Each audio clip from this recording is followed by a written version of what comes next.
Bonjour à tous et bienvenue pour votre petit JT du Geek, toujours en mode électrique. N'oubliez pas de vous abonner pour ne louper aucune de nos vidéos quotidiennes sur l'actualité des véhicules chinois. Allez, on commence par la première news et la BYD Seal versus la Tesla Model 3 en Thaïlande. Car oui, c'est un duel au sommet sur le marché thaïlandais entre la BYD Seal et la Tesla Model 3, puisque la BYD Seal a été annoncée la semaine dernière.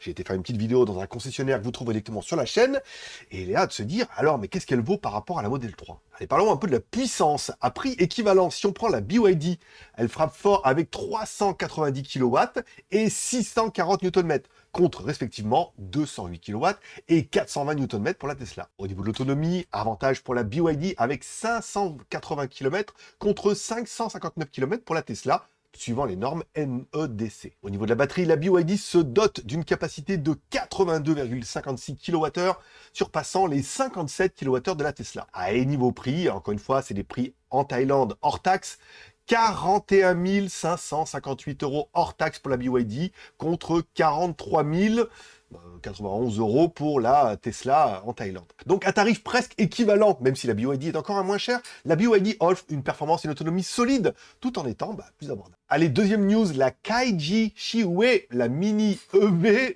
à ne pas manquer. Allez, passons à la Kaiji Shiwei, cette mini EV 2 portes sur laquelle Kaiji, une filiale de Chery, mise gros. Parlons un peu des dimensions, un format mini avec 3,3 mètres par 1,7 mètres par 1,6 mètres. Au niveau des performances, deux moteurs au choix d'une puissance de 35 ou 40 kW et une vitesse max de 100 km/h. Au niveau de l'autonomie, on aura le choix entre 155 km, 210 km ou carrément 301 km d'autonomie selon la batterie que vous choisirez. Pour rappel, oui, c'est une mini voiture compacte qui peut être parfaite pour la ville ou pour une deuxième voiture. Et si vous demandez, oui, mais Kaiji, ça se vend un peu ces voitures? Ben oui, ils en ont quand même vendu 34 468 de janvier à août de cette année.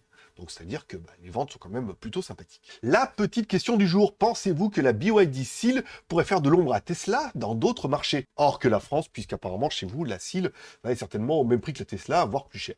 Je suis impatient de lire vos commentaires. Si vous voulez en savoir plus sur ces news, retrouvez l'article complet sur notre site jtgeek.com et le petit résumé sur le geek.tv. Un grand merci à tous ceux qui mettront un like ou un dislike en dessous de cette vidéo, un petit commentaire et de vous abonner si ce n'est pas encore fait. Pour plus d'informations sur les véhicules électriques chinois et les innovations automobiles, vous pouvez nous retrouver dès demain sur votre chaîne préférée, forcément, JT Geek le blog. Allez, à demain pour votre prochain JT du Geek, toujours en mode électrique.